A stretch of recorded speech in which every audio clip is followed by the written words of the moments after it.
Hello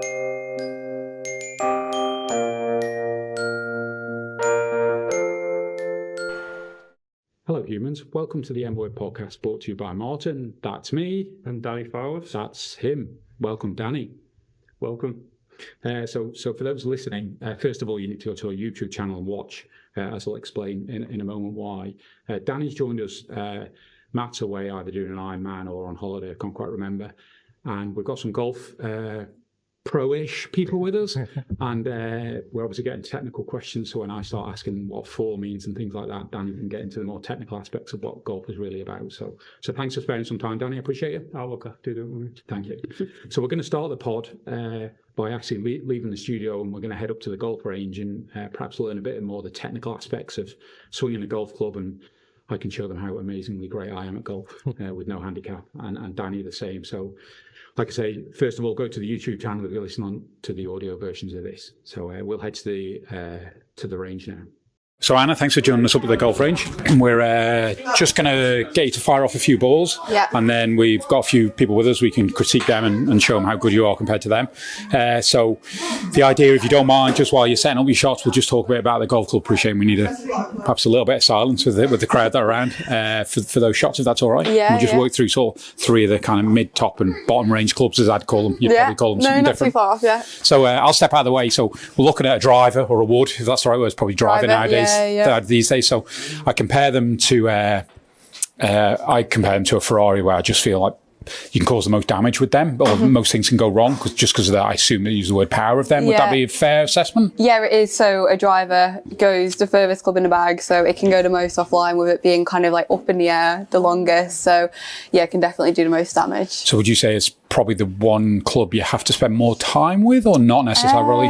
Actually not, because although this can cause more damage, like it doesn't actually, like if it's good, like it doesn't actually save you anymore. Whereas if you were like a really good like putter or like chipping, like that would actually save you more shots being good on that area. Okay. So it's actually probably better off spending a bit more time with the lower clubs, but these are funner to hit. Get the basics and get it right and straight down the fairway. So I'll let you set up while you're set up there. So I assume obviously you're looking at a golf shot that you're thinking about how you stand. Oh no, we've not got a T-peg in here. You're gonna have to hit it off the ground. All right, we'll throw something. Well, I'm just gonna try, because I don't think it's not working. No, but T's broken. Hang on. All right. Oh, there you go. Oh wait, no, we're good. Probably just needs a few balls in there. So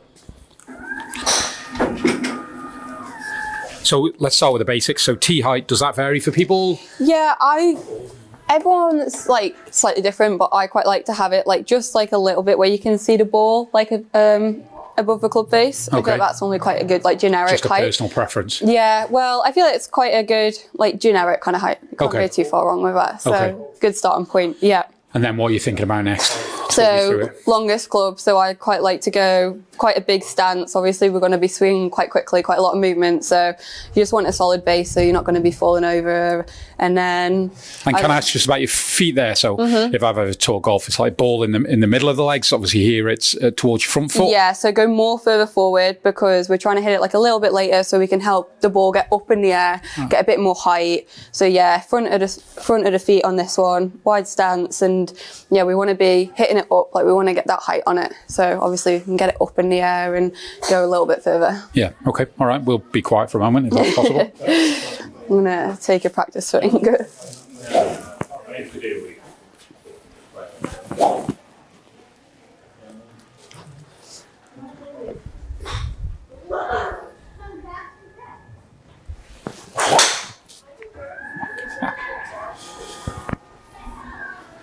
So can I ask, initially you hit a ball, you don't know the feel immediately, that was good, can you tell? No, I can tell straight away. Yeah, okay. So you'd know if you sliced that just based off feel? Yeah, so like... Not that you ever slice on things, obviously. I can feel like, I'll know like where it comes off on the face, and then I know for my pattern kind of like if I've hit it there, then like I'm probably going to look up and see it go in either hopefully straight or sometimes left or right. So those in the early days of, the odd golf lesson when I was really young, it's keeping your eye on the ball at your level. That's so drilled in that lifting your head is that ever a problem? No, not really something I'm kind of thinking about. It definitely is something I think kind of when you're getting started, like people can get so keen, like they want to see where it's gone.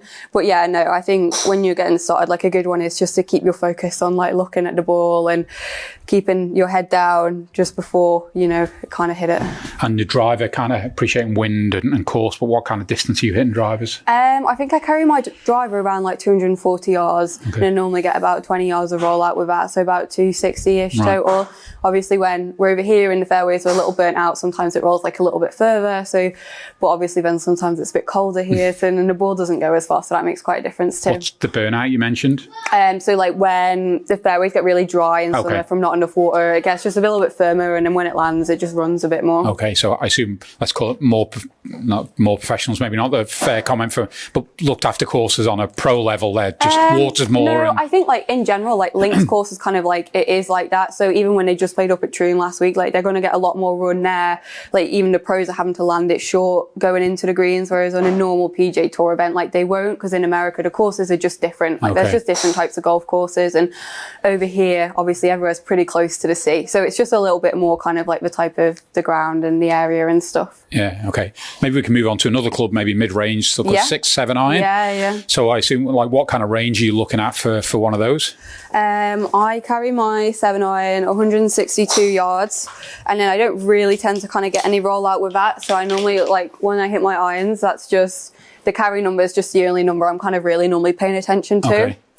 So, and these ones don't really tend to hit off a tee unless it's on a par 3. So then if you've got 140 yards, I appreciate that might be the club down, but if you're obviously not spot on needing 100, did you say 60 yards? Do you just the swing slightly less power, is that? Yeah, I think like normally, obviously you can have about 10 yards shorter. I'd still like consider like hitting this club too, and I would just slightly shorter swing, slightly kind of maybe not like as aggressive, and or if it's into wind and you want to not hit it as hard, because if you hit it harder it goes like higher. So if you just want to like hit it a bit more free quarter, keeps the loft down and just flies through the wind a little bit better. Right. Okay. So I learned quite well living over here for a long time. A pro at it. Yeah. So let's just talk setting up again. Yeah. Is it like the stance change from using that driver? So yeah, I'd go a little bit narrower with the stance now on this one, and I'd move it a little bit kind of more towards the middle, but I'd still have it slightly in front of the middle of my stance. Why is the stance closer together? Just kind of not as big as a shot. Like we just don't need this big base. Like we just want to be here and be able to kind of like turn around ourselves. Okay. So, and then I'd have it in the middle, and we just want to like, I think about hitting down on this a bit more than what I do with a driver. Okay. All right. I'll be quiet and let you swing through again.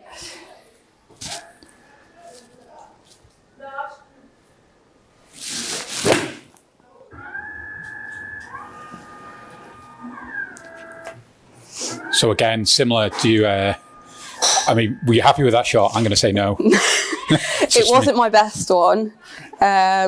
Like it was a normal flight aspect. I hit a draw, so I would expect to see it moving right to left, but I just hit it a little bit heavy, so it means I kind of hit the ground before I hit the golf ball. So normally, so that's a slight thought, I suppose you can hear as you hit the ball. It sounds a bit different. Yeah, okay. I assume stupid question, but on grass, that's the same. No, it is. But sometimes, like the mats, like it's quite nice to learn to play on these. They're a little bit more forgiving. So like if that's on the grass and you hit the grass first, like you kind of don't get away with it as much. Obviously this is a bit bouncy, so like you can still kind of a little bit more forgiving. Yeah, okay. We'll let you hit one more, that's all right. I feel like you want to get over that. Yeah. Still 160 yards, but yeah, so you can kind of hear it's clear. Yeah, you can hear it, and you can see, like, obviously the flight goes quite a lot higher with it too. Yeah, okay, so, right. Yeah, I would have gone a bit further. And that catching it as well on the ground, that brings that draw as well. Right, okay, all right. And maybe just one more then with a lower, I guess, pitch and wedge, is that the right term? From the crowd? Yeah. So it's obviously a short game, and I guess this club's ultimately used for a variety of shots from absolutely. So 20 yards to whatever. You can use it all the way around the green, or I use this club up to about 125, 130 yards out. Okay. But with the wedges, a lot of people don't tend to try and hit these like really hard flat out shots. They're a little bit more kind of like controlled, like 3/4 shots. Okay. So used for a variety of different shots, a bit more kind of. And does the stance change compared to your 7? Yeah, a little bit narrower again. I mean, as you go down through the bag, the clubs are all a little bit shorter too. So it's kind of like, you're going to get a little bit more closer, and naturally, like my driver comes up to about here on me. So it makes a bit of a difference. You end up a bit closer and just, slightly narrower stance. And again, you can have it a little bit further back. Okay. So can we set a target then? If we look at 75 yards, is that something you can kind of tune into? Yeah, we can go for that. Just to give people a flavour. Yeah, it'll just be quite a small one for me. And can I ask the sense of knowing 65, 75 yards, that's just drilled in from, all the training. It's like, this is kind of the power I need to use to get to that yardage. So like with my other wedges, I have like specific points. So I do like my hip height, like my chest height, where I know how far that shot goes. This club, like, it is a little bit longer with it being like my longest wedge. So like probably wouldn't tend to hit this unless I'm like in the trees or something, which does still happen. So it becomes a little bit more of like a feel shot. Like I haven't got an exact distance that I know I need to take it back, but I've got like, just I'll feel like a bit of a gauge of like, that's probably going to be pretty close. Yeah, okay. So yeah. Okay.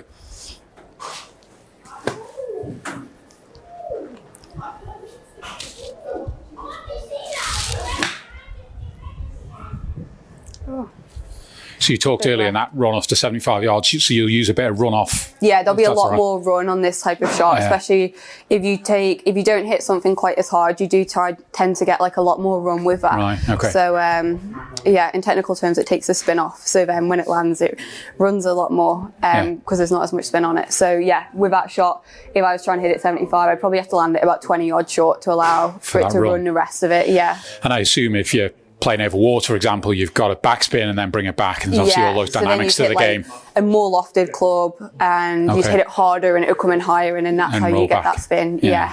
Okay. All right. The best bit now is we can critique other people playing. Yeah, perfect. So maybe we can grab your boyfriend Will to come up and just have I'll let him pick his club, and then we can critique his style. Let me give you a critique, give you a lesson.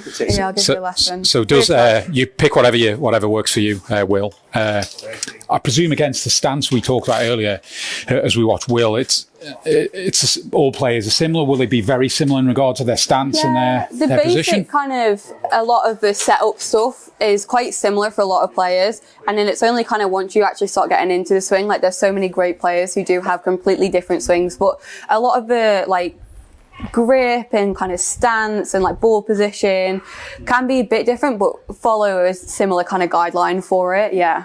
So obviously Will's a bit taller than me, but ultimately like his stance width would probably be around like shoulder width, maybe a little bit wider. I'm not sure what club he's got. And then ball position tends to be quite similar no matter who's kind of playing it. If you've got, say, a 7-iron. So yeah. What club have you got there, Will? This is an 8-iron. 8-iron. So you'd hit 8.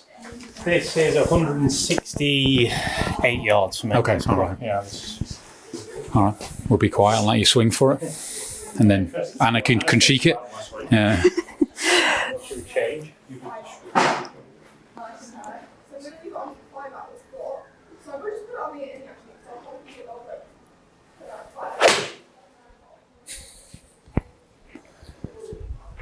So obviously Will's a little bit bigger than me, so he can hit it a bit further than I can. Yeah. Again, listen to the sound, non-golfer, sounding like a clean hit. Would that be fair? Yeah, it's not bad, that one. Yeah, right. Yeah. But yeah, you can hear a big difference in a strike if you can like, when it's like struck good as opposed to like if Will got it a bit thin and like didn't catch the ground and got it a little bit higher up the ball, like you'd hear quite a difference in that. Yeah. I don't know if Will could demonstrate that for us if he's got that on demand. Yeah. Sure. I can do that for you.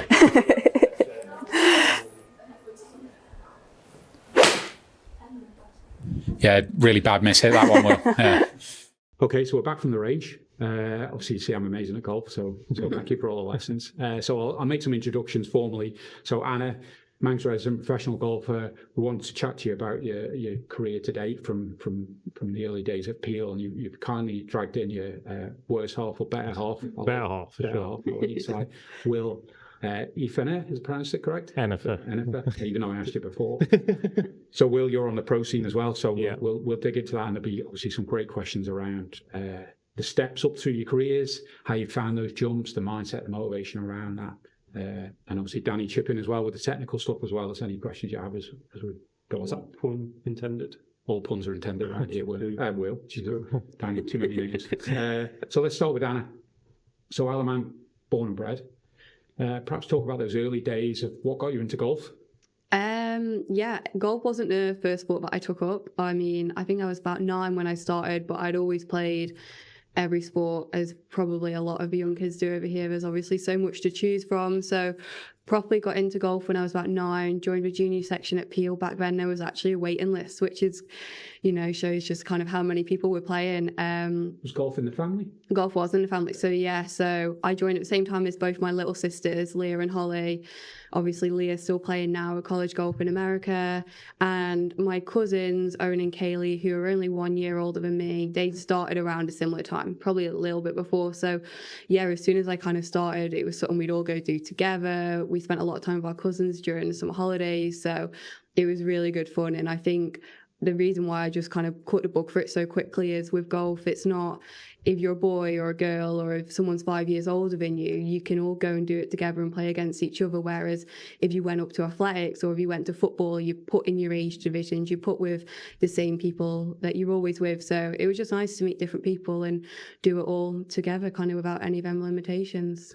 So you as a, and again, this is the stupid questions I mentioned. As a 10-year-old, you can go on the main golf course and play away. Yeah, I mean, you can do if you go with an adult. We kind of, the way they do it at Peel is there's a practice ground with like a mini kind of golf course. And once you prove that you're good enough to get round a certain amount of holes there, you earn your handicap. So then you can go out and you can play on the main golf course. So I got mine pretty quickly, as did both my sisters. So yeah, it was from there just. So where's that golf far pedigree away. in your family? If it was there already. So my dad played, my uncle played, my granddad got them into it. So I think my mum actually played a little bit when she was younger, but she would never admit that. So she definitely doesn't play now. She's just cheer supporter. And were they good players? Yeah, they were. Yeah, both single figure handicappers. They both played for the island, went away and did the Northern Counties with the boys team. Dad got into a bit more as a footballer as he got older, so didn't do it at a senior level. But yeah, no, they played a lot, and well, they coached us for long enough anyway, so they did all right. And did you find, so from a cycling background, and you see, I use that word loosely, background, but do you see, like, were your parents pushy, or were they just do it if you want to do it and they just let you find your own pathway? No, it was absolutely do it if you want to do it. And I think at the start that was great. But actually, when I started going away and playing in England, and obviously then you're in a bigger field and you're maybe not all of a sudden the best. And I saw these people, and I think you can tell when parents are a bit pushy. And I'd see some of these girls who were really good would have pushy parents. I remember like saying to my dad, I was like, I just wish you were more pushy. And he's like, no, like if you want to do it, like we'll go. So I know there was like quite a few times where I'd go up to golf before school, and I'd always have to be, my dad wasn't a morning person, and like, don't get me wrong, neither am I, but the rule always was like, we can go, but like you have to come and wake me up. So I'd have my little alarm, and then I'd have to go up and get out of bed and then go into dad's room, and I'd be like, oh, can we go to golf? Like the sun's coming up now. So it was always like, if I wanted to do it, like my dad would do everything for me to do it, but it had to be on my own terms. And I think as I got older, and obviously you get to an age where it is all of a sudden like your parents can't tell you what to do anymore, I became so grateful that I had learned to do it for myself and get myself to do it rather than relying on my parents, because ultimately I think it's probably not the best in the long run. Yeah, I've seen enough Yeah, pushed as a young, when they're pushed, it catches up eventually. Yeah. And your background into getting into golf world, what was that? Yeah, I mean, very similar to Anna there. Like, just picked it up through my dad. I mean, same sort of ages that I sort of around 8, 9, 10 years old. That's when we're playing football and golf at the same time, and just ended up having to play. You have to train for football on Saturday, play on a Sunday, and I was like, well, when are we going to play? So I'd train football on Saturday morning, then go and play golf, and then it just got to a point where I was like, well, I just want to play golf and not play football on Sunday. So yeah, then took it more seriously from that point. And there was a particular reason, just better at golf or crap at football? I think I just no, I thought it was okay at football, but We'll see. I think I just teammates. I think I just enjoyed the golf more. I think it's become apparent that I'm a bit more of an individual rather than like the team aspect of football. So I think I just enjoyed being in my own little world and controlling what I can control and just pushing myself forward that way. So I think I enjoyed golf more for that. And when did they bring handicapping in? At what age? Handicapping golf? I mean, like with us, When did we get a handicap? Yeah, like I presume. I think different clubs are different, because I think some clubs just get a junior once you join. I think they can give him like a 54 handicap to get started. But whereas at Peel, like I said before, like with the juniors, like you have to earn it. So it's like the way we actually did it was you had 36 shots and you'd get a little mini flag and you'd go around the practice field and there's 5 like mini holes, and how far could you get with the 36 shots? And I think Peel kind of had a rule that like if you could get round 5 holes or whatever it was, which was like a lap of the field, then you get your official handicap. But I think every club has a similar thing, but probably varies slightly. No, absolutely. Yeah. I mean, I remember just getting, you have to put 3 cards in when I joined the club to get a handicap that way, and then you just start. Didn't matter that what way. age you were, Yeah, no, absolutely not. Yeah, I think as long as if you play 18 holes and you know that you can get around without shooting 150. But they have like little junior tees as well. Yeah, obviously they're not putting little like 8-year-old Will up the back. That would be pretty brutal. Off the ladies' team. I can remember that for sure. Is that your experience? Yeah, I think I started off 54. I think that was just a handicap that you're given when you join as a junior. Yeah. And then I think I've shot like 55 points or something like that in the stable. Bandit. Know Be a what bit that too was. high then. Yeah. And I remember asking like the junior coach, I was like, was that a good score? Yeah, it's I've all never right. done like 55 points Yeah. since, like unheard of. But yeah, that was how it was set up at Ramsey. Just mention on expectation there. And Annie, you said there wasn't much from your parents. Was there any expectation from your parents? I don't think so. I think from an early age, my dad saw that I could hit a ball pretty decent. I mean, I remember first hitting a ball when I was 3 at the range. So, like, I think from that point onwards, he was like, well, he's got some decent hand-eye coordination. So, I think just as you naturally progress, as your handicap comes down and stuff, then you just start thinking, well, how far can you actually go in the game? So, yeah, same with getting into county squads, playing for your club, and then playing for your country as well. So, it's just keep going forward and just keep seeing where you can go. Do you think that had there been expectation on both of you from your parents and they were a bit more pushy, would that have influenced like where you are now? Do you think you're the type of people that can find the expectation within yourself, or you like how would it have differed? For me, I think it definitely comes from inside. Like, you don't really need anyone on the outside to get you to do something to push you forward. I mean, I think my parents would have been more pushy if they felt like I was saying what I want to achieve or want to do in the game and then wasn't doing enough to potentially fulfill that. So I think they would have been there if they needed to be, but they've never had to be. Yeah, I think if I'd had a bit more maybe like pushiness, I think probably would have got to that typical girl age of 16 and then had a bit of a rebellious stage. Stop resenting it, I guess. Be like, no, I'm going to these parties this weekend. Like, I don't want to go to golf. So no, I think it is getting a balance though, because obviously I think as well when you are like 14, 15, it can be so hard to understand just how good you are and how much of an opportunity you can have, and you do need a bit of guidance from your parents where they're like, you know what, Anna, like probably shouldn't be going to this, like you need to prioritize golf like this Saturday. Like obviously there is a balance with it, isn't there, ultimately? Yeah, I guess sacrifices all along the way, isn't it? Yeah. And that balance, isn't it? Yeah. Everything isn't golf, and Exactly. when it's not Yeah, there 'cause you're yeah. injured, there's nothing else. Mm-hmm. So we find that quite a lot chatting with sports people. So I presume there's some golf pedigree back in the family on the base. You were swinging the club at 3. Yeah, similar to Anna, Grandad played. Right. Grandad's the one who started golf within the family. Like, no one played golf before that, and it was just a random one where like his boss at the time just said, "Oh, do you want to come play some golf?" And it was in his late 50s at that point as well, so it wasn't like early. And then just started playing like that. He then took my dad when he was a bit younger and it's ended up down to me. It's actually like crazy. It's pretty similar. Yeah, Like, because like absolutely, my granddad didn't get into it until he was like a bit later in life when he'd already had the kids, and then he learned it at a similar time to when my granddad just went for fun, but then he tried to get like my uncle and my dad into it, but he was like, you guys are going to do this properly, like you guys are actually going to have some lessons and stuff, because like this is a really hard sport to just like try and figure out on your own. So yeah, quite similar. Yeah, very. And from a technical point of view, it comes out as well. Is the hand-eye coordination the most important skills, do you think, to have to be able to play golf? Outside of all the other attributes? I don't know. No, I would think, but there's plenty of people who can't catch a ball who can hit a golf ball, though. Yeah, I mean, in terms of the actual game and being good at the game, I think when you get to a certain level, the hand-eye doesn't really play the biggest part in it. Yeah, It becomes a lot more psychological, and the game is a lot more than just hitting a golf ball. So I think a lot of people know that after that, it becomes a lot more about course management and how you manage yourself around a golf course rather than the ability to hit the golf ball. Because, I mean, at the top level of the game, they can all hit the ball the same. So after that, it becomes down to something else. And it's something we've kind of realised recently. Yeah. We're getting to that point now. This is a new finding to us as well. So I can imagine Danny's got 40 questions about that in his head right now. But we'll come back to that. We just talk a bit more about the journey. So you obviously start playing UK. I know this question too, pretend people can't see me pointing necessarily. You start playing in the UK, and then you made the decision, I guess, to go to the decision to go to a university in the States. How was that decision came about, and so that was the best opportunity to create a path?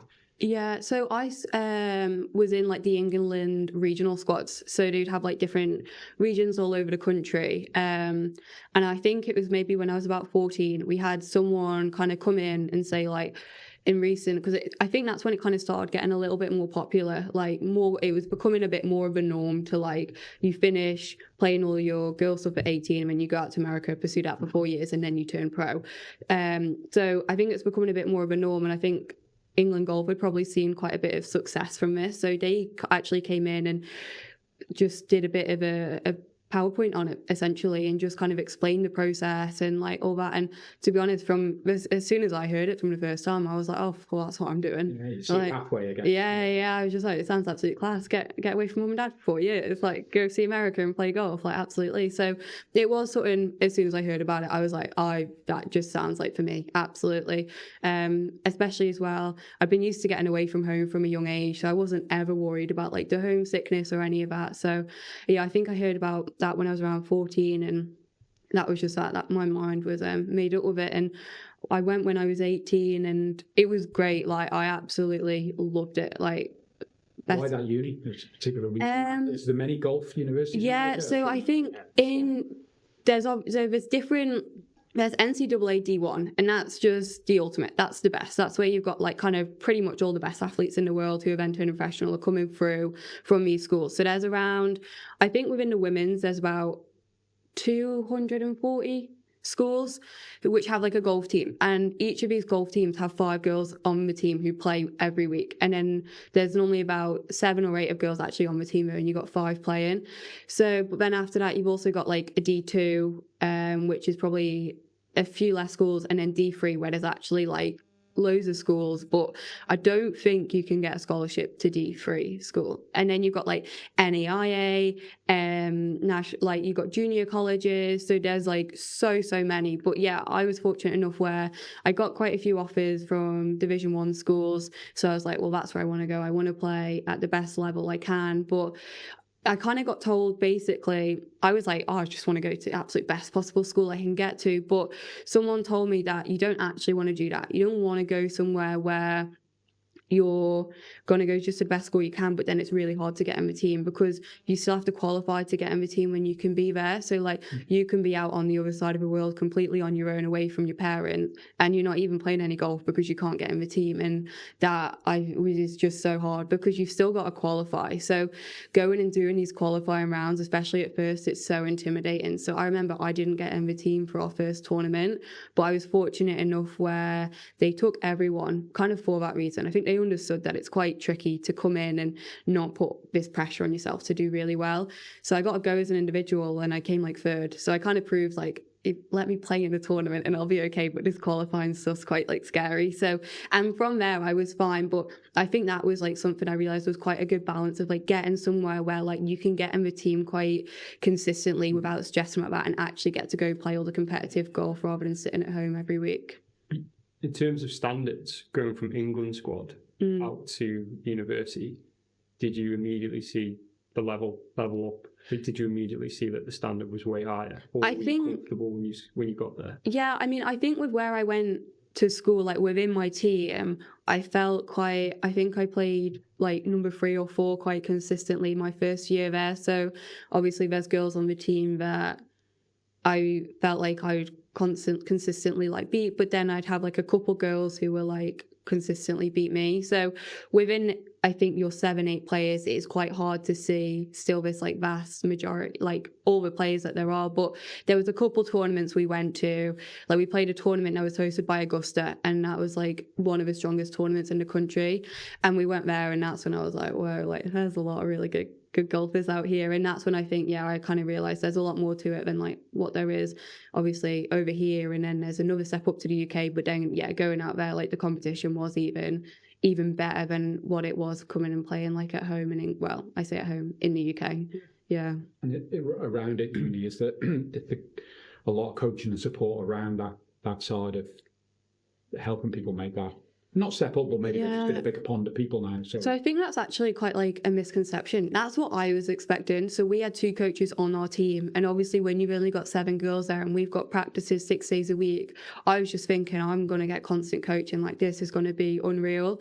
But they're kind of more like managers, I would say. And I spoke to quite a lot of other girls at different schools as well who have had like similar kind of situations. But basically, like, they would set our practices up. So they'd be like, girls, you've got practice 2 till 5 today, and we want you to do this pitching drill, then we want you to go in, achieve this task on the range, and then there's 2 putting games that like you need to finish. And once you finish that, you can go and do your own thing. But there wasn't any kind of like, okay, like come in for a lesson now, like we're going to help you with your swing, like this is your technical time. Like there wasn't kind of any of that, which I thought there was going to be like a lot more kind of like hands-on like coaching. But I guess I'm probably sure there is some coaches at schools where they do more of that, but from a lot of my experience, it was a lot more of the structure of the practice as opposed to the technical kind of side of the game.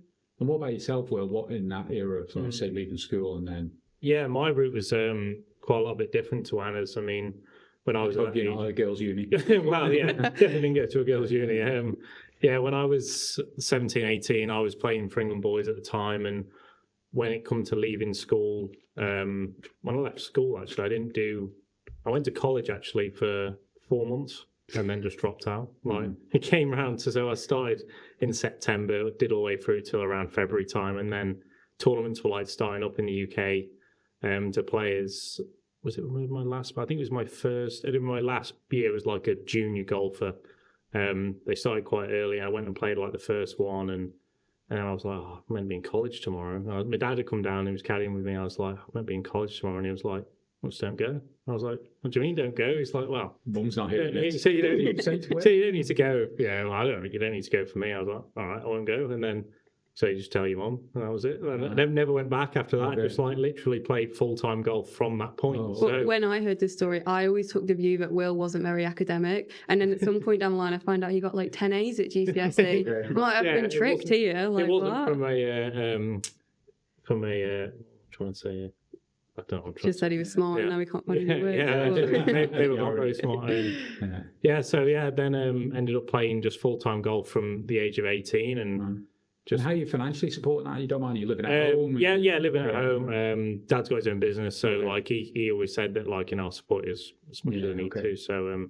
So yeah, and then after just playing in the England squads, and you do get financial help from that as well. And when you travel with England, like they cover all your costs. So I probably played 2-3 tournaments a year that were completely funded by England and stuff. So yeah, ended up playing full-time golf from that point. Never went to uni. There was a few lads at the time that did go out to America, but they seemed to be like 2 or 3 lads that were slightly behind almost my level. They were still in the squad, but the guys that were, I was a number 3 golfer within the England squad, and the 2 that were ahead of me, they were just playing full-time golf. So I was like, well, I need to do that too, because that's what the best players are doing. So yeah. Were you getting coaching during that? Or Yeah, loads of coaching. Yeah, I mean, we'd have England camps where we'd spend a whole week away coaching. We'd be abroad twice a year. And then I'd have my home coach as well. And then as I came out of the England setup, when I turned pro, I then picked up the gaps that you lose from the squad. So then I'd bring in a putting coach and then psychologist or a physical trainer as well. So yeah. Okay, I know. At what age in that journey were you starting to think like this would be a career for me? Like when I was 15, I'd say really. I played for England under 16 boys at that time, and we played against Scotland, Wales and Ireland, and I ended up captaining against Ireland away in Ireland, and we won like a mile. So I was like, okay, I'm definitely around the best lads in the country. And I think from that point, obviously that again is right at the end of school. So, coming into year 11 of school, I'm like, well, going forward, this is what I want to do for a living. So that was from that point onwards, I was like, I need to be a professional golfer. And how were your parents? Obviously, your dad talked about you supporting there financially. Were they always supportive and never go and you'd get a job as well? Yeah, no, absolutely. I think my dad was just always like, well, you need to chase that as long as you feel that you're getting better and that you're making progress, then that's as long as you need to go for it, really. And then after that, you can always, in life, I feel like you can always find a way after, but, you've only got one opportunity at this age as well to really chase that dream, yeah. What age are you now, Will? I'm 26. Okay. Not too old yet. No, it wasn't. Definitely not. Implying that. So Anna, you finished uni. Mm-hmm. So the last year was kind of ruined by COVID, which I'd imagine, if I'm right there. It was actually only my second year of uni. Yeah, so I had a great first year, and then had no kind of plans to leave, and then well, in fairness, I think I'd been back at uni for like 2 weeks of my second year, and actually found out my dad wasn't very well. So it was always going to be a bit like, don't know what's happening. Like every day was kind of like we'll just see how today goes. So I ended up kind of playing. I played all that semester, but then when we went to our last tournament, I'd actually taken like all my suitcases with me. Like I was going straight home from there. So I came home in the October. And then, so obviously this is 2019. So this was like just before COVID started, and came home for Christmas and everything. And then went to go back in the January, and then had a bit of a blonde moment where my passport had like 3 months left on it. So they wouldn't let me fly. So then I couldn't go. So I ended up going back a bit later, and then COVID happened. So I'd only been back at school for about 2-3 weeks, and then COVID happened. And I think as well, like it was actually crazy. Will came to see me once at uni, and he managed to time it when COVID happened. Yeah. So we both had to leave. So that was a bit crazy. 3 weeks. Yeah. Like 1 week. Or Yeah. So go back home. Yeah. So we'd actually just driven 8 hours to Augusta, and we were about 15 minutes away from where we were going. And then coach just got a text say season's cancelled because of COVID. So we just did a little U-turn in the road and then drove 8 hours back. So it was a little day trip. So yeah, obviously COVID happened. We didn't play the next semester because of COVID still. So I didn't go back until then, 2021 in the January. I had to quarantine for 2 weeks when I got there, and then I got out, and then I got close contacted with someone, so then I had to quarantine for another week, and then I got COVID, so I had to quarantine, and then there was a snowstorm, so they couldn't get in to test us. So I spent about like almost like probably a month and a half just sat in a room in quarantine, and got it quite badly as well. So I struggled when we came out, and yeah, before I knew it, then I went back and it was my senior year, and I'm like, wow, I've only still played basically my first year of college. Like, this is mad. And little sister Leah was there at this point too. So I was like, this is going to be so much fun. Like, we're going to go play all these tournaments together. And then I got injured, and I was just like, I think it's ready for me to go home. Like, I'm ready now. So I finished all my uni online, stayed at home, and then went back in May for my graduation. And I still had 2 years left of eligibility because of everyone got another year because of COVID. Right. And then because I hadn't played at all my senior year, I could have redshirted. But I think for me, like, so much had just happened at this point where I was like, I just want to be in control of what I'm doing. Like, if I want to go play a tournament, like, I'm going to go. Like, I don't want to be in school. Like, I'm done. So yeah, I graduated, and then I was like, okay, well, I'm just going to go and play as much golf as physically possible. So that's what I did in 22, my last year as an amateur. How did that that whole period that you've just spoken about there, COVID, the injury, how did that impact your game when you actually were able to play? Did you find it was awful, absolutely terrible. I think. And then coming out of that, did you have to like knuckle down? Did you how did you deal with it? Lots of tears. It was so bad. Like, I mean, there was other stuff too where like my dad wasn't well, so I had this immense pressure on myself to like every time I played, like I wanted to do really well because I was like, my dad needs to see me play well. And I think like I played like little bits but not much, but like the kind of straw that broke the camel's back was like I went up to British Am and I went on my own, and I think I broke 90 in round 2, but I think it was close. Like, it was a real low point, like it wasn't great, and I was just like, I don't want to play any more competitive golf right now. So I don't think I played anything else that summer, and that was like just before I went back for my final year of uni, and I went back, and to be fair, I did try and qualify for the first tournament. I didn't play very well, and when they were away at the first tournament, like that was when my back flared up really bad. So as it turns out, I couldn't have played anyway, but it was just such a hard kind of period of time. And it's crazy because I think even when I look back now, my swing was actually arguably better then than like what it is now. But yeah, I couldn't put a score together. Let's put a reason on that then. Just mentally, yeah. And I think that's when I was just like, wow, like these bits between the ears affect so much of golf. And I did try and work on it, but it was just so hard. And I ultimately, like, I'd got then so out of competing that every time I'd go, there'd be so much pressure because I hadn't played. So it was just like this kind of never-ending cycle of just like not fun. So I basically kind of didn't really play probably any competitive golf for like a year. And then the first tournament I played was like just after my dad passed away, and Will came and caddied, and obviously I hadn't really played any tournaments. My dad had just passed away, so there was zero expectation. And then all of a sudden I shoot 4 under and 8 under and shoot a course record and win by 8 shots. And I'm like, this sport's ridiculous. Like, how does that happen? So, and from there, obviously, then you get a little bit of confidence. And that was ultimately like 22 was my only goal, was like play as many tournaments as possible. I don't care if I'm shooting almost 90 every single round, like just get used to being a little bit comfortable with a card in my hand again. And I played so much, and then obviously kind of got a bit more used to it and started playing better and built up that confidence. And you can put some of that stuff you've been working on into practice, and finally started to see a bit of an improvement. So we'll talk about those improvements now. Do you think, if we talk about father passing, the injury, COVID, do you think, like, it's always easy in hindsight, but those challenges where you're building, I always view it as building resilience, that there are things now when you're on the golf course that can help you. We talk about it being between the years now, that in those times when perhaps you're not playing so well, it's I wouldn't say perspective, but you've built this resilience up of these challenges historically that hold you in good stead moving forward.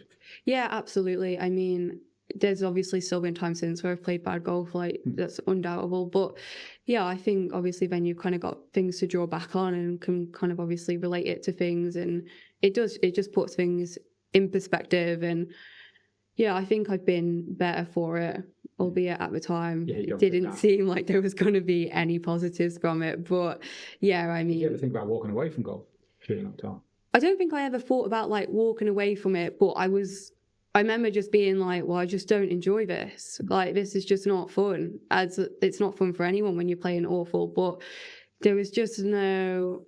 Yeah, I didn't enjoy it. Obviously, my goals didn't change. Like, I still wanted to play college golf in America, and I still wanted to turn pro after it. But I think it was just a bit blurred. Like, it was just kind of like, how am I actually gonna like achieve that right now? Like, being realistic. But yeah, I mean, I think as well, not that I was lucky, but obviously with there being so many other things going on in my life, like there was distractions where like it didn't take over my life. Like this consumption of golf didn't feel like everything.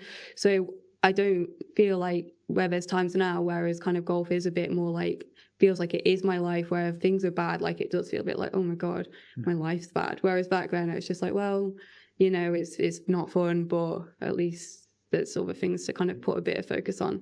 Yeah. So, and without getting too personal, I suppose, Will, you're with her at this time. You see these. I'm sure you're seeing these cycles, and also can relate certainly on a golf perspective those ups and downs, let alone the personal aspects. Yeah, I think. I mean, obviously, I was with Anna through all of that, and I think that I kind of instilled in her that she was going to be good enough to turn pro, and I feel like I've always quite a good, clear plan between us. Even if she might think it wasn't that clear, that I always thought when I was looking at a game that if she got the ability to turn pro, and it's just about getting the pieces right after that. And like she said, from 22 onwards, you know, that whole year she did build, and the game got better and better. And like when she starts beating a lot more players, obviously a lot more confidence. And then I said, you know, it's got to be Q school at the end of the year. And again, we went there, and again, not too much expectation because she was still an amateur as well. She didn't commit to turning pro at that point, and you know, came away with a good amount of status on the early tee. So I think straight away after that, you think that, okay, I've definitely got a game that can play professionally. So yeah, I always just tried to be there for her and just keep pushing her forward. Yeah, which I was really lucky with, to be fair, because after all this happened, like even before that, like I was going, like Will's been pro for years. a long time. So you're like 58. yeah. I'm like 65, and I've just been a pro forever. So obviously, like, I had a lot, like, where Will would help me, but it probably wasn't really until like my last year when I was an amateur, and obviously so much had happened like away from golf, where Will spent quite a lot of time like coming to tournaments with me. So I think like my first 3 tournaments that year, like you came to all of them, and then like when they've just played at Royal Troon, and like we have a big tournament up there, and like the last day, I don't even know where you were, miles away. Yeah, I don't know where I was. I just played a tournament, just finished on a Friday, because they were playing. Yeah. I was playing Wednesday to Friday, and then drove all the way up to Scotland from wherever he was just to caddy for like the last round. So like Will was kind of doing everything he could to like be there for me and like help me that year, which obviously then like, one, it's a comfort thing, like it's so nice to have, but 2, like I feel like I probably learned quite a lot as well with having like Will on the bag in tournament situations there with me too. But then last year I just got dumped on my own on the LET, so that was really hard. Right. Okay. So my fault. Yeah, I got that vibe. We all did. So interestingly, then, not knowing the dynamics of a caddy relationship, I assume obviously they're there to provide advice, pointers, etc. But I assume in a relationship where you're together as well as that, there's almost, I mean, you I guess providing some psychological support, as I suppose most caddies were. But I guess in a relationship, it's just an extension of that. You have a relationship. I don't think I'm the best psychological support, but I'm... No, but from a support No, I mean, on a golf course, I'm just very good at completing the task at hand. Like, I mean, we were in Q school, and we might have had a couple tears in the tournament, but I said, well, we're just on the 11th tee, just hit drive in the fairway, like, and she's in tears, and I'm like, well, that's all we got to do. Like, tears aren't no use to us here. Yeah. So, Will's just like, well, we'll just walk in. We're going to cry, and we're just going to walk in. I'm like, I'm not crying. Yeah, you're right. So no, I'm there just to get the task at hand. Yeah. So that's all I provide, really. The golf bit. Like, but yeah, Will's really good with the golf bit. Then it's the complete opposite though. Like when I caddy for Will, like I'm not silly. Like Will knows a lot more about golf than what I do. So I'm not going to stand there and be like, Will, I want you to hit this 7-9 and I want you to do this and that. I'm just like, Will be really angry because he hit it to 15 feet. I'm like, that's really good. Like, we can make birdie here. So I'm like little cheerleader, and I'm probably a bit better at like the psychological side. Completely different. Yeah. And maybe pose the question Dan mentioned earlier, Will, about those as you stepped through the different ranks into pro. You know, did you see big leaps in? In standard difference, yeah. There's there's 3 levels in Europe to male professional golf. So there was the Euro Pro, there was a Challenge Tour, and then there's DP World. And then I'd say at that 3rd tier, like the top 20 players on that, you feel like are good enough to play on DP.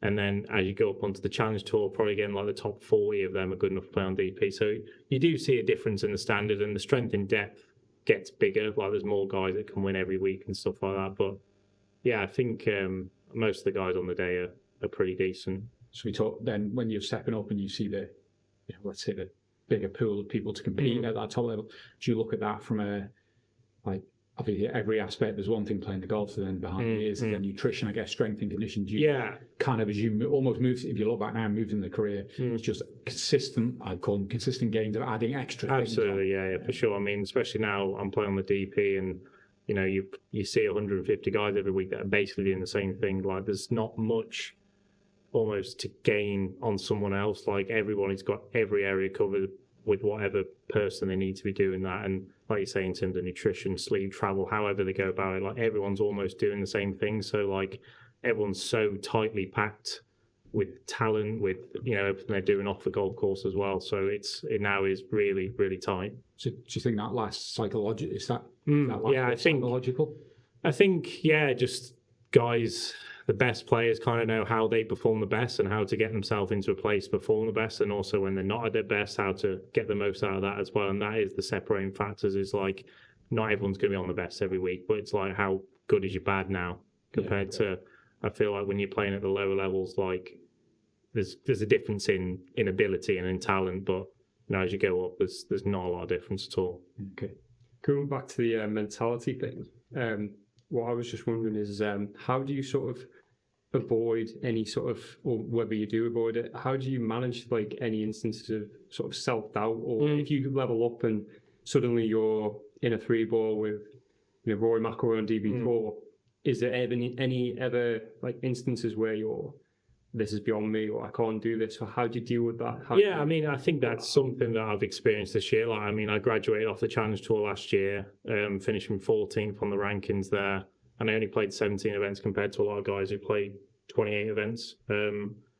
So quite quickly, I've shown that I've got the ability to get up to the DP World Tour, and then as I've played on there this year, I think I've played 19 events, and I've not played my best stuff, but again, I've had thoughts about that. Am I actually good enough to play at this level? Because if you feel like you're doing everything you can and you're not quite performing the way you'd like to, then obviously I feel like it is easy to think that way. But I think you just have to keep looking at what you're doing in your own game and just look at areas that you can improve. And if there is any areas that you feel like you can make a little gain in, that can make a big difference in terms of performance. Like, it may only seem very small, but they do make the big differences, yeah. So you'd say, like, monitoring your own, like, everything you're in control of. Yeah, absolutely. You have to be answer. so focused on yourself, and comparison to anyone else is going to really hurt you, and you just have to look at yourself. And as long as you know that you're moving forward and you can see that with evidence, then eventually that it's going to pay off.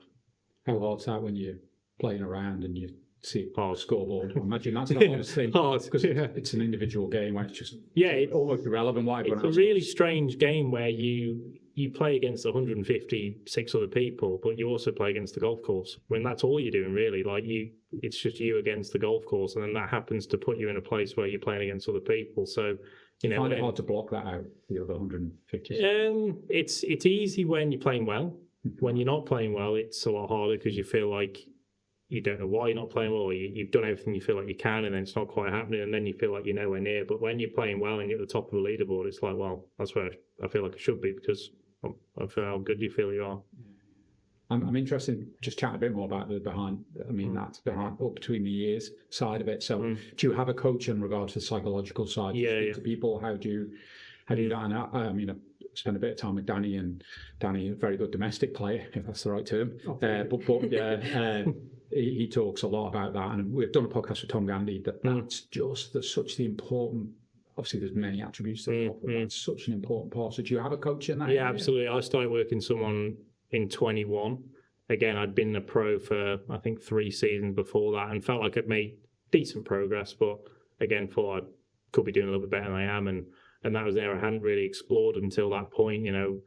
It's not something that was taught too much within England golf when I was a bit younger, and a lot of that point, you still grow and you're still working on your game. You're trying to figure out what you're good at, what you're bad at. And I feel like I had enough time then to work out, okay, I'm pretty happy with a lot of other areas. I need to explore that. And from that point, that's definitely made a big difference in my game. And why I do think that I've managed to level up from playing on the Euro Pro to where I'm at now. And yeah, it's just keep working at that. And I think it's more a lot about, like I said, about yourself and learning about yourself and analysing good and bad performances, about what makes you play well, why do you play well, what are you thinking, feeling at that point, and just trying to get as close to that on every single shot that you can do in your career. Yeah. And how you, obviously, I guess, in a cycle of professionalness, you're moving into that stage now. Is that something you're conscious of? Have you got a coach in regard to that? Yeah, I mean, to be fair, I've always been quite fortunate where Phil Quirk has always helped me out. He's always he was a good friend to my dad, so he's always been there to kind of help me. And kind of when I got back in 22, when I was like, all right, I'm going to start playing a lot, I'm going to do a lot this year, I want to go Q School at the end of the year, I was struggling with like a massive slice, like off the first tee, but pure nerves. Like, I didn't hit this, like if I was stood on the range and there was no pressure, it was fine. But like, it was funny because we were watching him play at Royal Troon this week, and I'm like, that beach, like that's where I was. Like, but like it was so right. But it would be so annoying because you'd go to the range straight after the round. I'd never do it again, but it was just like the first tee shot of every tournament. I'd hit it, go 150 yards right, and I'd reload, and it'd be like, okay. But obviously, it was so annoying because you just add in 2 shots to your score.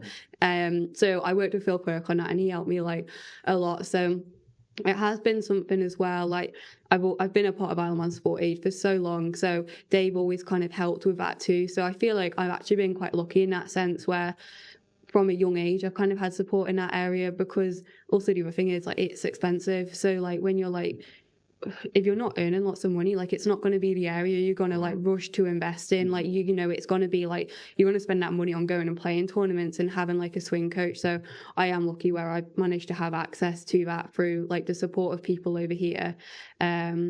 so yeah, I found it really beneficial. And then recently me and Will started working with someone else who does a bit more on like probably like the performance side of golf, like making practice better, like not just going to the range now and just hitting like loads and loads of golf balls, like actually making it a bit more purposeful and a bit more like relative to the course, which again I think helps that kind of mental side like a lot. Yeah, okay. And I was going to ask about you mentioned about the travelling side of things, spending money on the travelling side of things. So if we look at again, as a non-golfer, it looks very glamorous golf, but I imagine the travel and at the level you're at, and that's not disrespectfully, you haven't got a private jet. Yeah. So, well, I assume you haven't. So, I wish we did. Yeah, maybe one day. Maybe just a little bit behind the scenes about it's not to say all glitz and glamour, but I imagine it's far from that. Well, I think or not far from yeah, I think the thing I find crazy with it is like the amount of people I've spoken to who think like, so I'm going to go play my first tournament as a pro at the Magical Kenya Ladies Open on Ladies European Tour. People thought because I'm going to that tournament on the tour, like the tour are paying for me to go to it. Like, I guess kind of like, if you're going to go play a football game for Liverpool, like you're not paying to go play it. Like it's almost as if people think like your expenses are paid because like you get to play at that level, where obviously like it's not. So like my first tournament was I brought Will to caddy, which was great, but I mean obviously cheap as well. yeah, but it is. But I was like, cheap, but Yeah, the travel expenses. obviously then you've got 2 flights to go to Kenya, return from London, so it's like that's $2,000, and then the official hotel, which is basically where you had to stay for the week, was on site, but you're not going to go stay in some random Airbnb down the road in Kenya, so that's like €150 a night, and there for a week. So, there's like another more than $1,000. And then you got to pay to enter the tournament, which is like €100. Then you got to pay to eat for the week. Then you got to pay to get malaria tablets, visa, like all the rest of it.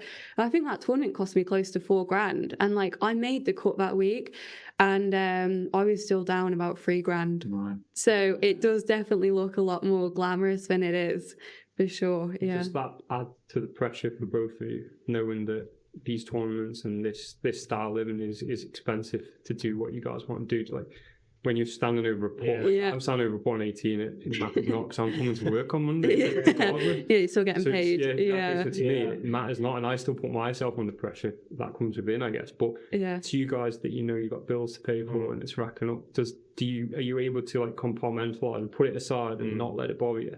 Yeah, I think for me, going up the levels of professional golf, at the lower down level, that's when you think about the money more, when there's not, it's quite top heavy, the money. So there's decent money to win even at a third tier level. But as soon as you get to 10th, like you're just about breaking even for a week, and you play pretty good golf at that point. I mean, you're still beating 150 people, 140 people to pick up like £1,000. So that's when it becomes a little bit tricky. But I think now the level I'm at on DP, it's like the money's not really the thing, because like everyone's there because they want to be successful in the game. Like it's not really about that, and you do get decent amount of sponsorship, and we get support from the tour that once you graduate and get a card, like you're guaranteed a set amount of money for that year.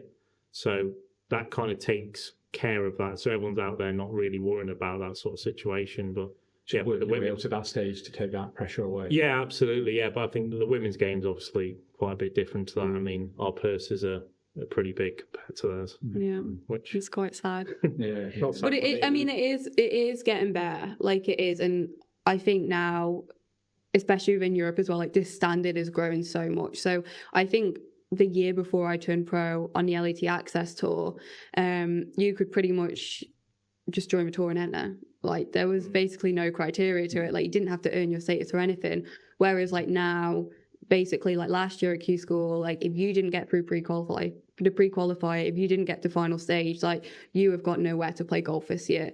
So like the standard has got like so much better because the money is improving. So people are being like, you know what, there is a career in this, like I can do something with it. So now you're getting a lot, because also there's a lot of girls who have been out in America who are really smart girls and they've done great degrees, and they're like, well, I can come back home and I can, live with my boyfriend and I can do this great job and get paid all this money, or was I can travel around Europe and try and play golf and for what. So obviously now you're getting more girls trying to pursue it. So I think obviously, hopefully as well, that's only gonna keep increasing like the purses. But I mean, yeah, our top level in Europe, the ladies European Tour, is quite similar purses to what you guys play on the Challenge Tour, which is obviously like a level down for them. So it is quite a difference. And then our Access Tour is the same as what you guys probably play for. Yeah, that was the third tier. In third tier in England.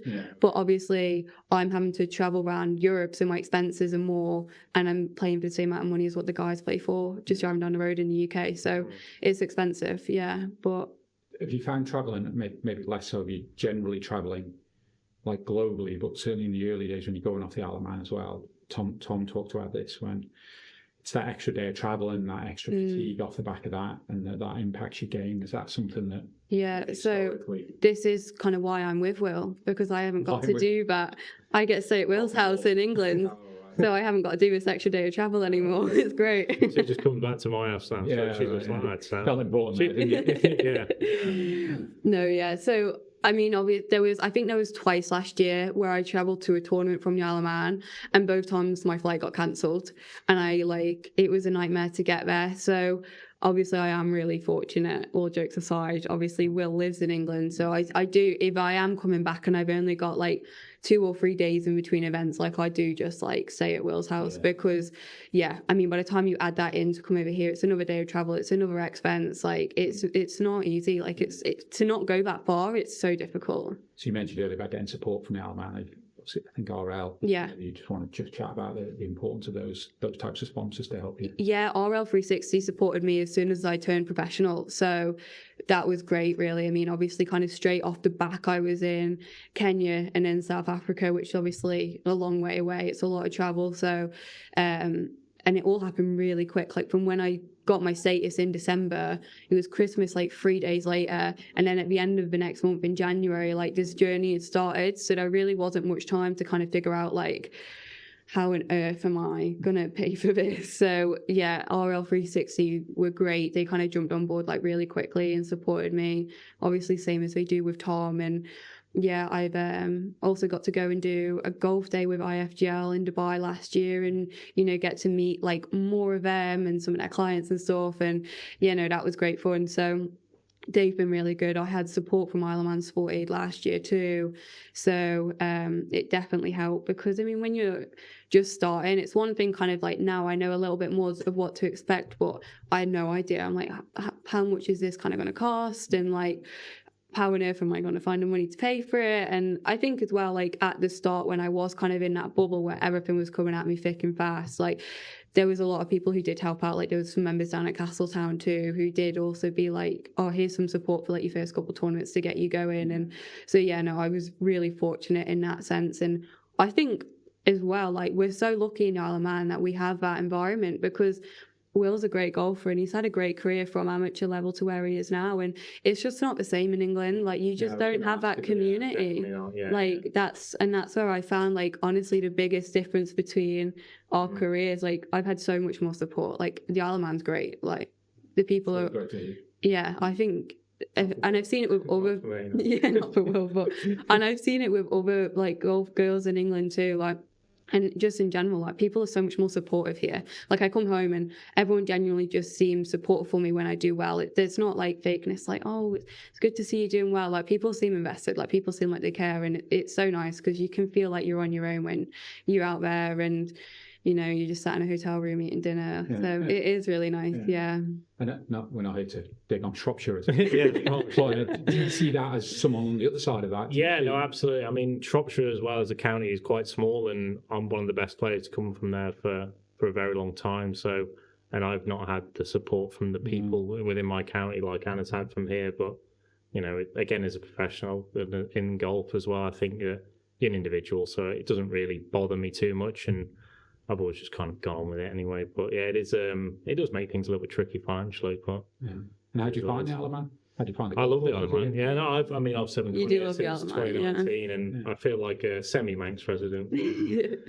No, I just, to be fair, when I come here, I like the atmosphere, and I feel like I can come here and it's very quiet, peaceful. I can just sort of do do my own thing. And other clubs are great as well. Like we've come back to Peel, and they're just like, they literally treat you like no, absolutely, like me. They kind of let you roam free, and they are great. They're really good. Yeah, no, it's been great coming here for sure. Obviously, you're probably going to say Peel. Was that your favourite course on the island that you played? Castletown's actually my favourite. Okay. I do like Peel a lot, but I actually played a tournament at Castletown in 2021, so that felt like kind of a Yeah, they had home one of the tournament. Euro Pro events, didn't they? So that was quite good fun to be staying at Anna's house and be playing a The other way tournament around. as well. Yeah, it was actually. I've never got And to I stay. wasn't here. I've never got to stay at home for a tournament before, and yet Will's managed to stay at my house and play a professional tournament. Yeah, and you weren't here. You were in No, I wasn't America. even here. No. No, it was quite good fun. Like everyone who came over to play the tournament was like saying about how nice the island was and where they'd been and driven. I was like, well, I'm used to coming here. So, We're on the same side of the road.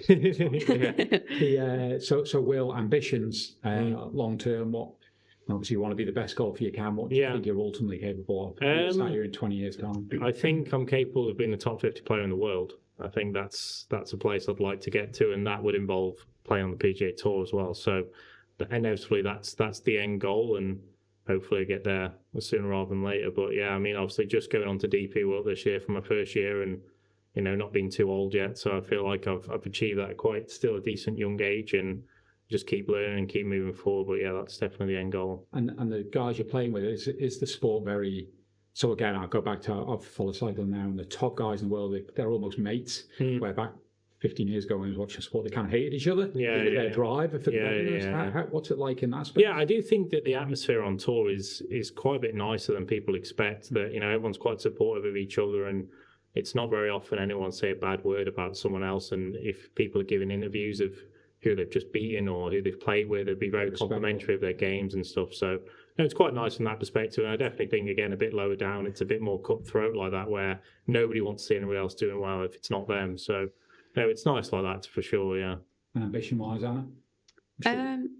Yeah, I mean, I would love to get to the LPGA and play out in America. I mean, it'd be great to be an LET winner as well. But yeah, at the minute, I played LET last year, had the same category this year. I'm playing on the access to try and progress fully to the LET with a full card. So yeah, I mean, I've got a few more kind of probably short-term goals. Obviously, it's only my second year as a pro, but yeah, for the minute, I just love to get back playing fully on the LET and become a winner on there. I presume that's part of it, is breaking down there's obviously always a long-term vision, but there's just the building process. Absolutely, yeah. I mean, especially like Anna said there about playing on the LET, and it was the same for me. It's before I got to DP, it's about working out the best route to actually get to that point and keep yourself out there. Like Anna said there, she went to Q school and got a part status where she got 14 events, I think she played last year, but she needs to finish top 70 on the Old America to keep a card for the next year. And there's like 32 tournaments, so if you're trying to beat girls who are playing double the amount of events as you, obviously it's pretty hard. Whereas then you drop down one level and she's got to finish top 7 to get a full card, which, okay, the standard's less, and she's definitely a better player. So, it gives her almost a better opportunity of doing that rather than trying to finish top 70 off half the amount of events. So. Yeah.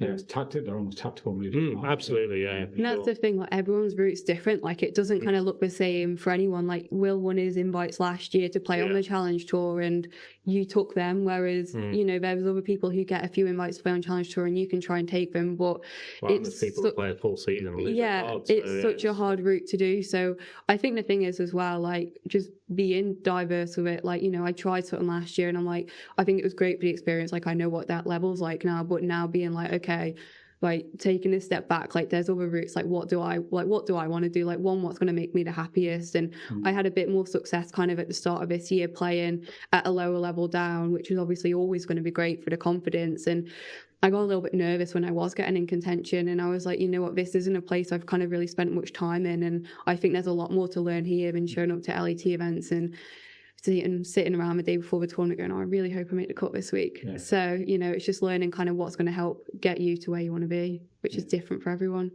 So listening and bringing in Dan, so like I said, and I don't want to repeat that you're a good club player because it'll go to your head, but just listen to the guys, obviously you follow the guys. What do you think when you look at the difference between that taking those steps? Is it drive, motivation, ears, skill? What's the kind of jumps out? I think every single area is better and more polished. So more polished comparing my game to these guys, that every single aspect that they have, whether it's mentality right through to technique, in every single area within golf, it's just better than the amateur game, without a doubt. I feel like amateurs, they make stupid mistakes that the pros they know how to manage their games much better, that they just wouldn't make those mistakes. And I guess as well, a lot of it comes down to like mentality. A lot of amateurs, I think they're not weak mentally, but they certainly have a lot of self-doubt. Whereas you guys, I think, have been conditioned maybe from a younger age to believe in yourself much more than what necessarily an amateur would. I don't know if you agree with that. No, I know, totally. Like, totally agree. For me, if I'm playing like at the weekend, I was a couple on the par coming down with 3 holes to go. I feel like an elite player is like, right, let's pick up another few birdies. Whereas I'm thinking, it would be nice to get in 2 under. Just try to par in or something like that. Like, well, I think I completely agree with what you're saying now. I think ultimately, though, from my experience anyway, where I kind of learned to get better at that is it literally just is being in that position more though. I just don't think you can be being in a competitive environment and also just always putting yourself in just a different environment. So I know there's not a lot more now of the lads are going away and playing in England, and it's great, and it's obviously pretty nerve-wracking when you go do it for the first time, and it's not fun and probably not going to play too great either. But then I know me and Leah always used to find we'd go away and play a tournament, and even if we did awful, we'd always be so excited to come back and play at Peel on the Tuesday with the juniors or on the Thursday with the women, because we're like, Peel's going to feel so easy now after being away and playing a different course in what felt like a really tough environment. So I feel like that's the other thing, if you keep putting yourself in tricky environments and just doing it more often, the stuff, it just becomes easier. Even if you don't become a better golfer, you get better at dealing with that side of it. Yeah, absolutely. Yeah, that's just where you learn the most, really. It's just keep being in that environment. And when you then, if you've been in that environment before and you've not quite succeeded, then when you do succeed, then you're like, okay, well, I'll tick that off. So then when you come back to that place, you feel the same and you know how to deal with it. So I'm going to ask again the non-golf type of question that you'll get. So when you look at the headline of the sport and you look at someone like Tiger, where certainly in his prime was, as an observer, obviously very good at golf, but would, I don't know whether it's a term somewhere, hit stamp on the throat of competitors when he was 4 up. And is that, when you look at that between the years, that's the very top level, which is just, I call it clinical.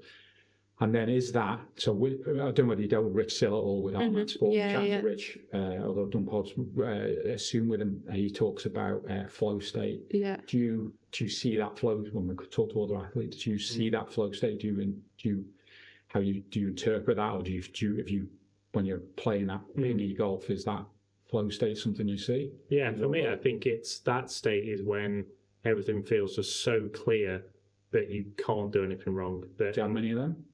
I've got enough of them, yeah.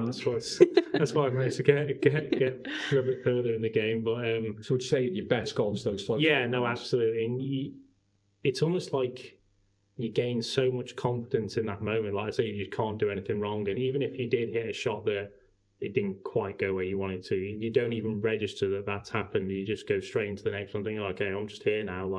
I can do the best I can from there. So yeah, it's a very weird place to be at, and it's you actually can't get yourself into it. It kind of just naturally happens by you trying to do all the things that give you the best chance to get to there, and then all of a sudden it happens, and then you start playing really well. And so in that state, are you actually consciously thinking almost? You're everything seems subconscious. So subconscious. Yeah. Literally everything you're doing in terms of how you walk, how you eat, drink, when you eat and drink, and what times, and then how you approach green, what you're thinking going into the green, how you're about to hit a putt or anything like that, just becomes so subconscious.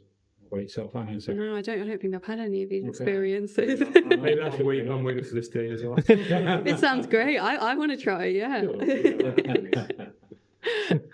Well, thank you, Tom. I've just been the dorky non-golfer as well. We've been exactly an hour, but I've just got some quiz questions for you. So do you know where the word "for" came from? Remember, you three, the golfers here. Absolutely not, no. Do you? Okay. No, I ain't going to give you the answer. So apparently caddies used to be ahead of the player. Oh, 4 caddies? Yeah. They check 4 caddies for them to keep an eye out for. Okay, yeah. Half a point for that one.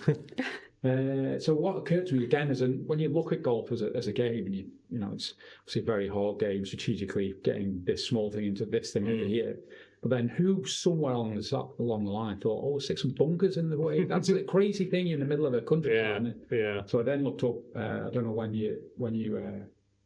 bunkers were first introduced ultimately to golf. So name me a year when you think bunkers were introduced. Or do we mean like actually built or naturally created? You're getting to nitpicking now, Will. But let's say put there on purpose. Put there on purpose. Yeah, it's part of the challenge of the golf. Because then the question is, why not put fireworks? Why that though? Why there could be 100 things they could have put. Wild horse running across the cup. Yeah. To be fair, the courses round by Will have sheep just roaming around. So. That's another obstacle. I'm going to go mid 1800s. 18. Try a different century. Yeah.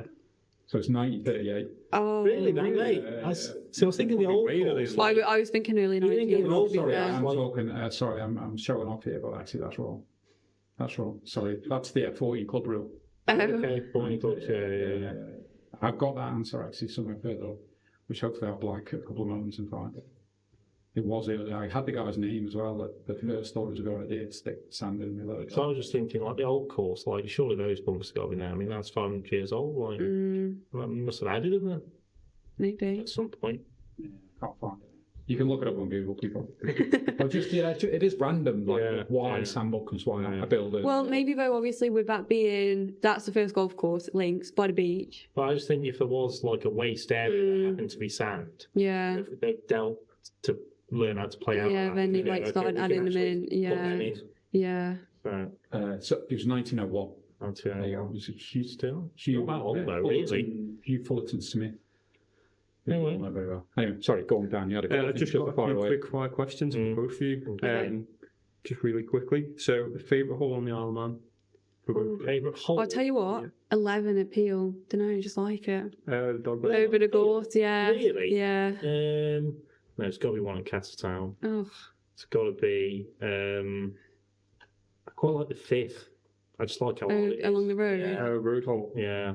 Interesting. I reckon we've chose some not very favourite sort of people on the island there. No, I think they're solid. Yeah. Solid. Good I'd choice. like to see the fifth hole. We're playing Ramsey tomorrow, actually. I'd like to see the fifth hole Yeah. with like 30 mile an hour in out the left. That'd be a good hole then. Yeah. Not. Bounce tight to the edge. I've switched off now. So, Where's yours, Danny? I have interest in a Ramsey play. It will be a Ramsey hole. I actually think that when Lyle and I spoke about this a couple of weeks ago on the podcast before the Atlas Golf Day, I said the 12th at Castletown or the 13th, the par 3, the really Oh, yeah. Okay, yeah. like 110 yards but covered in bunkers. Yeah. Proper par 3. I really like that. No, it's good that, yeah. Hugh Fullerton Smith would like that with all of them. Yeah. Most memorable shot for both of you? Got too many. Um, We've got too many I've got to think about it. That obviously sticks out while having a mull down on that. It sticks out because obviously you play so many golf shots. Yeah. That those. Yeah, I'm just like wondering if there's one where you needed to make a cut or. yeah, well, I was kind of thinking get the of play when off or- I was at. Oh, I'll tell you what it'll have to be. When in Kenya, I made my first cut in Kenya and I held like a 70-foot putt on the last hole. It was ridiculous to make the cut on the number. So that was, I'll always remember that. That was pretty good. I think similar to that, the situation makes it remember really and what it was for. Like, I mean, I think mine's just a 90-yard wedge shot on the last in Italy last year, but what it was for, like, meant so much compared, and especially what sort of mental space I was in going up that hole. I just snap hooked it off the tee, got it back in play, and then managed to make birdie. So that got me second and like quite big for my season. So yeah. Another one, biggest disappointment, and what did you do to get over it in golf? Biggest disappointment. Mine was I missed out on my Challenge Tour card in 21. By one spot on the order of merit, and I watched it all play out. It was a little bit out of my control where I think I finished 15th in the tournament, and a guy needed to get up and down. He needed par the last, and it was like 450-yard par 4, and he did it right behind the tree. So I'm thinking, sound here, like I'm going to play on Challenge Tour next year. I've only got like 15 minutes left. Chips it out, and he's got like 120 yards. He's got it up and down, hits it to 8 feet, and I'm still there. I'm like, he's not going to and rolls it in. And I didn't get a chance to talk. It was Dan Brown, wasn't it? Dan Brown, who's just done well in the open. Kind of open. So to get over that, I just drove home very angrily for 3 hours from Newcastle. So, but I was fine the next day. And Anna? I don't know if I've had anything like that, you know, where I kind of like just missed out on something. I mean, obviously I feel like I've missed quite a lot of cuts by like a shot, but I mean, the closest I probably come to something like that is like I made a birdie putt last year in one of the Justin Rose events. He hosts them for the women professionals in the UK. And I'd made a birdie putt on the last hole to get into the playoff, and then I lost the playoff, and I only lost it to a par. Like, I made a bogey, so it was kind of, you know, my own fault. And it's I think it was like 10 grand first and like £1,500 a second. So that was quite sad. Yeah, so yeah, probably that one. Got one last question if we've got time. Fire away. This isn't for my own benefit, but I'll let you decide if it is. If you had to give amateurs one piece of advice only to improve their game, what would it be? One piece of advice would be need to hit more club, because everybody lands it short, way too short as well. Everyone thinks they hit it further than they do, so they need to make sure they're in the right clubs. It's usually 2 more than they expect. Yeah. I think I kind of touched on it earlier, would just be like, honestly, just putting yourself in an environment more where it just feels so uncomfortable. And like, I think obviously it depends what your level is, but like, I don't know, if you're a 20 handicapper over here, it would be going and playing opens at different courses. So when you come back to your home course, it feels a bit easier. Or like, if you're one of the better players on the island, like making sure you are playing like the island champs, the island stroke play, or, you know, getting yourself off the island. Like, I can guarantee if you go play something harder, like even if you play the exact same, when you come back, like you're back in your comfort zone, like you do just play better. So I think that would be mine. Yeah. I think we call it maybe part of that, not afraid to fail. Yeah, exactly. Because you have to. Yeah. Great. Well, and I appreciate your time. Great conversation. And obviously, if you want to sign me up after the golf range, obviously, just feel free. It's word out from Martin and Danny. Thank you. Thanks, everyone. Thank you.